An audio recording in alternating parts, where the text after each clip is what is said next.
The 22nd of December, Rabbi Moore, Parsha Hashavu, Rashi. Shown, Kate, the whole is shown, Kate Sofu. Okay, so I guess any time Kate's is in the Every time you expression of Kate, it means end. soap at the end. Right. End or edge. Edge. Oh, that's interesting. Okay. Oh, so it can mean edge. Okay. Next Rashi is Al Hayor, on the river. Kol Sha'ah Neharot says all other rivers, Einan Kruim Yeorim, are not called Yeorim. Chutz Menilus, except for the Nile.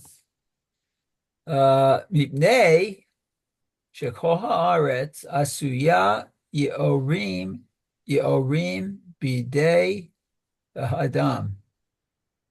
Okay, so I guess because I was the Nile called Hayor. okay.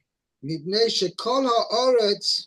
See, Rashi is going to point out that the actual word Yaor means an artificially made channel. Oh, okay. An irrigation channel. Okay? Oh. So it doesn't really, but a natural river would not be called Yaor. Uh-huh. Okay? Okay. So then let's see, Vinilus Ole Bitocham.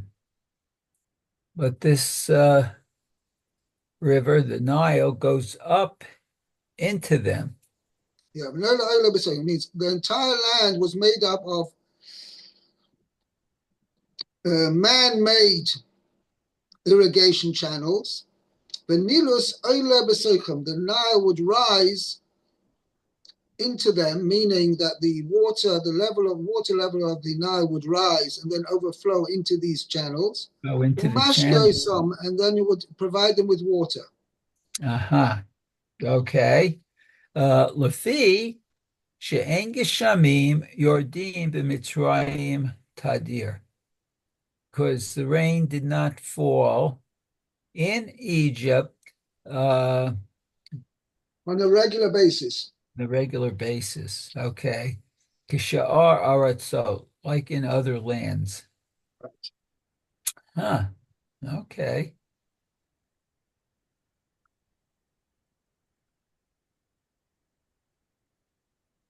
Yeah.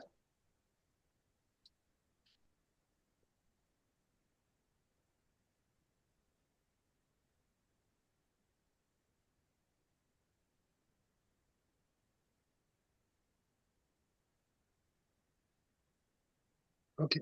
In fact, actually, Egypt has one of the countries which has the lowest rainfalls in the world. But nevertheless, especially the area around the Nile is very fertile because it's all irrigated from the Nile. Okay. Yeah, by the way, here again, too, that we have a case of a dream, and everything is vehine.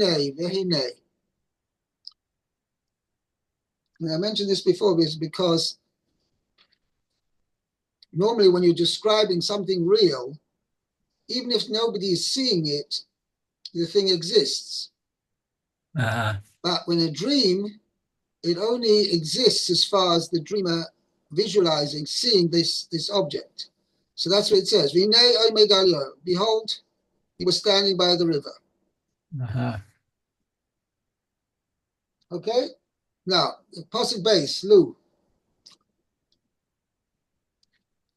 Hine mean Haya or Olos Sheva Paros Yifos Mar'eh Uverios Basar Batir Ena Ba'achu Ba'ochu.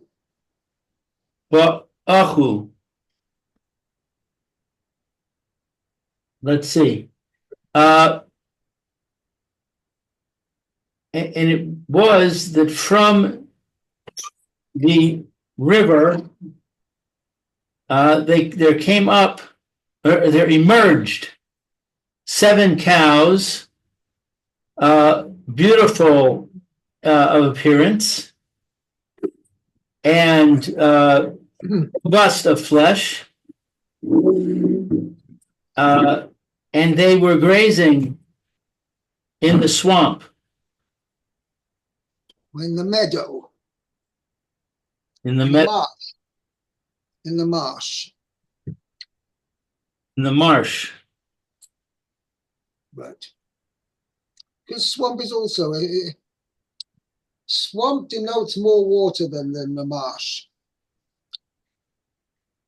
Mm-hmm. Right. Okay. Yafos. Yeah. Simon who? It is a sign. Yemei Sova. For days of abundance. She haberios near os yafos zu lazu. When people appear nice one to the other. She'ain ain bria tzara ba'chaverta. For people are not miserly toward one another. Yeah, not miserly, envious. Envious. Okay? People do not regard each other with envy. That's how I translate it. Ein bria tzara b'chaverta means it's like they don't look with a malevolent eye to the other person. They're not looking enviously at the other. Because everybody has. His years are plenty. Nobody is short. So as long as I have, I couldn't care less what somebody else has. If I have plenty, so let the other person have plenty as well. Okay? Ba'achu. Ba'achu. Ba'agam. Ba'agam. Ba'agam. In the marshland. In an old French, maresque. Right. Kamo yisge achu. Like the word achu in a swamp flourish.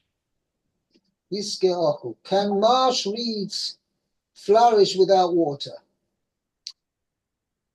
That's the context over there. Yisge achu. That's what it means there. Okay?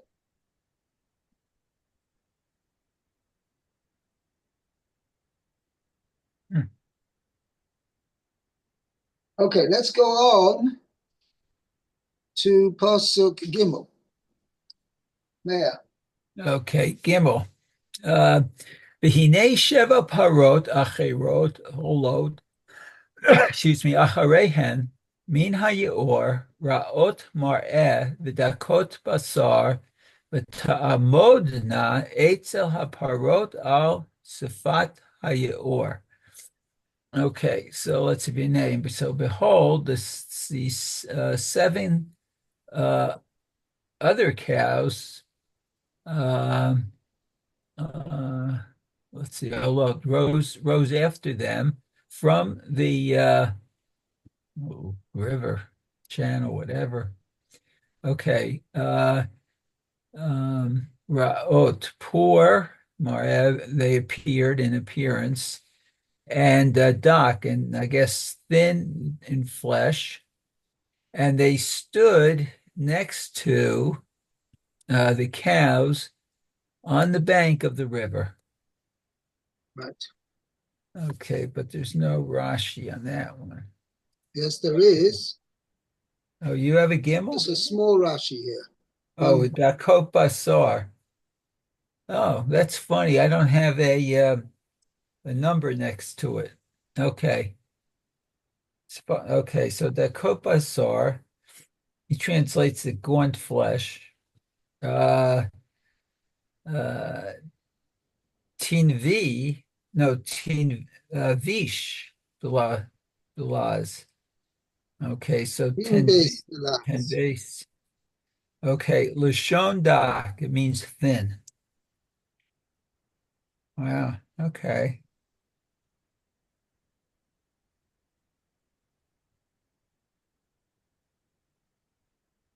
Uh, okay, that was okay. 3. Wow. Rosh and Dak means they were thin. Mm-hmm. Lashon Dak, right.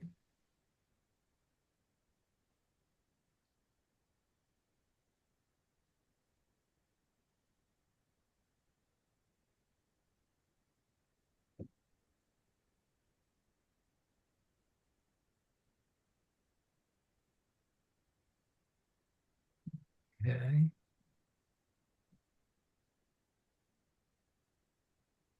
Yeah. Okay. Pasuk Dalet. Lou.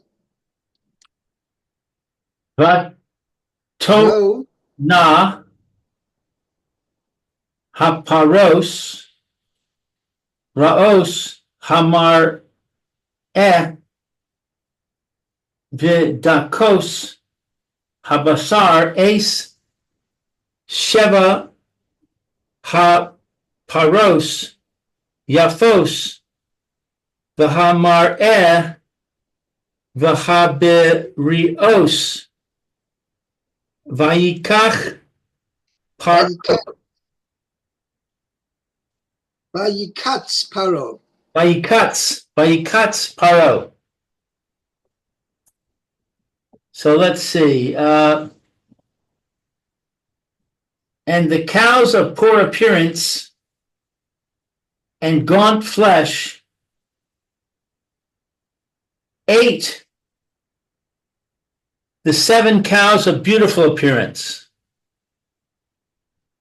and robust. And Paro awoke. So Rashi says, "V'toach la, v'to va to chal na." Simon, it is a sign. Shetehei kol simchas hasova. That all of the joy of the abundance nishkachas would be forgotten. B'yimei hara'av, in the days of the famine. Right.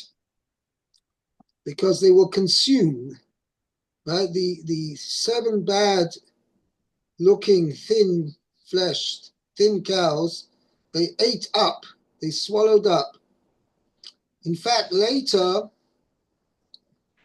Paro, when he tells over the dream, he says it wasn't even noticeable after the after the thin cows had swallowed the fat cows, it wasn't even noticeable that they'd swallowed up the fat cows. You couldn't see a difference. They looked as thin as they had done before. Uh-huh. And Rashi's going to explain later what was the significance of that. Okay. By the way, how many thin cows ate up the fat cows?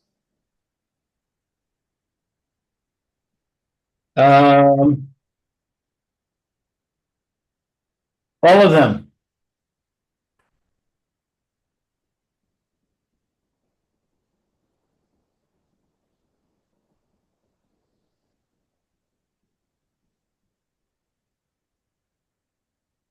You have 5 seconds left to answer. I said all. Sorry? I said all of them. All of them.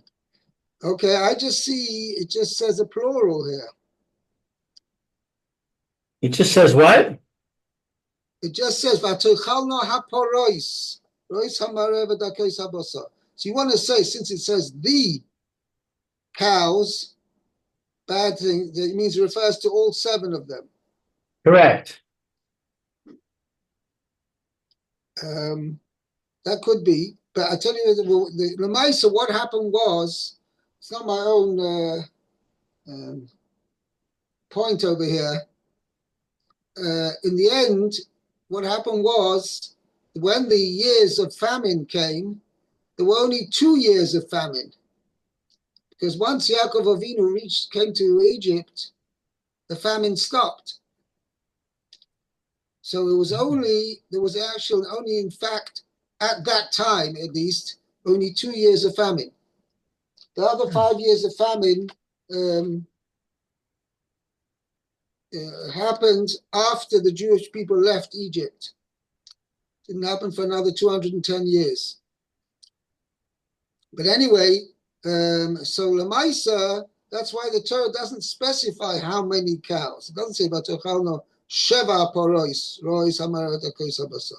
Because that was the interpretation of that, was that the thin cows were representative of the years of famine. And that would imply there had to be 7 years of famine after the 7 years of plenty. And in fact, there was not, even though eventually there were 7 years of famine, but immediately after the 7 years of plenty, the Maisa, there were only 2 years of famine. And already that was enough that the years of plenty were totally forgotten, because the famine was so severe that all the plenty they had in the 7 years of plenty was totally forgotten. Okay. Pasuk Mea, Pasuk Hey. Okay, let's see. Vayishan vayachalom shenit v'hinei sheva shivalim olot v'kaneh echad briot v'tovot. Okay, so he fell asleep and dreamt the second time, and behold, there were 7 ears of grain that came up, b'kaneh, in one stalk. Okay. Okay. Briot v'tovot. And it's healthy and good.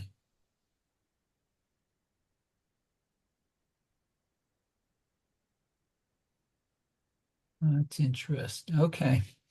So let's see. Rashi says, did I translate that? Yeah, I did. Okay. Rashi says, B'kaneh echad. This is a French word, tudel. Right. Okay. And then briot. One stalk. That's what it means. Tudel is a stalk. Oh, B'kaneh, right.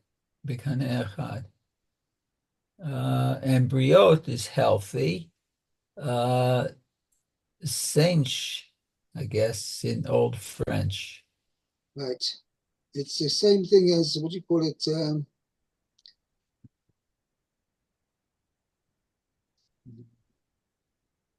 Right. Okay. Term sanitation comes from the same Oh, really? source. Wow.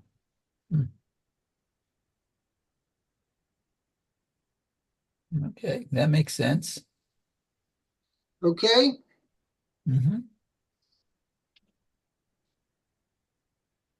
Yeah. Let's see, Pasuk Vov, Lu. Hine, Vehine Sheva Shibalim Dakos Ushedufos Kadim Som Chos Acharehen.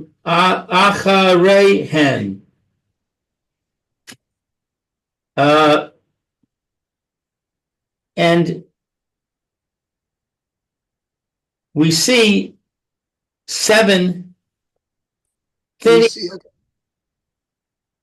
You can translate and behold. Okay. I like we see better. It means the same thing. Behold and see is the same thing.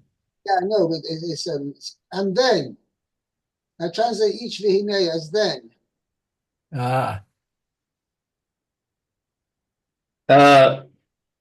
Okay. 7 ears, thin and beaten by the east wind, were growing after them.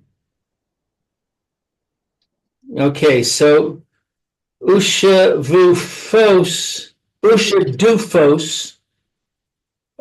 In Old French, it's Haslides. Lead. It's translated as Chavutos. No, yeah, Ushkifon Kidum. That's how Unkel is translated. Shkifon Kadum. Right, which means banged. Chavutas means beaten out, blown out. Blown out. Lashon mashkof. It's related to the word mashkof, which means a lintel. You beat something on the lintel. Right, because the door bangs on the lintel. Hechavut tamid, which is always banged on Yedei, al Yedei Hadelet, by the door. Hamakah alav, which strikes against it. Kadim,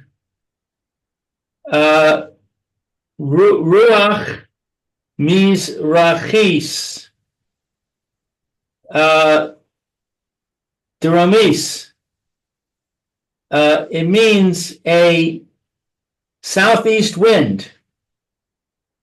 Right, it is a very dry wind. Which by the way, southeast wind, I got ruach mizrachis, an east wind. Hello? In Old French, it's bis. Right, but you have southeast, I have the ruach mizrachis. It's an eastern wind, east wind. Yeah, we have dromit in parentheses. Yeah. Do you have darom mizrachit? Yeah, parentheses, Jeromes, and in the Hebrew and in English, I have south. Again, 1 second. In parentheses in the Hebrew, I have dromes, and in the parentheses in English, I have south. I understand, but how do you read the word? Kodim? Kadim, this means dromes ruach mizrachis, the southeast wind. So 1 second, how do you read out the Hebrew, just the Hebrew? Kodim? Kadim, ruach mizrachis dromes. Interesting. Wow. I didn't know that. I don't have that. That's the first time I've ever heard, because generally, traditionally, Kodim means an east wind. I don't know where the south part comes in.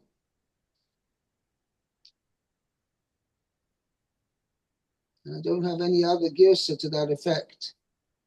Yeah, I don't know. Footnote does not address that particular aspect. Mm-hmm.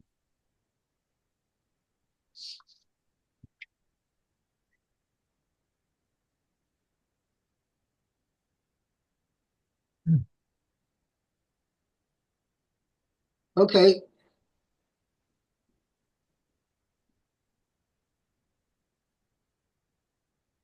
Right, let's go. I think we'll stop here. So we got up to Pasuk Zayin. Okay, very good. Yeshkaya. Okay. Thank you. Thank Have a you. great Have a good day. week, Rabbi. You too. Be Thank well. you. Okay, take care, Lou. Okay, Mayor, have a good day. Okay, thank you.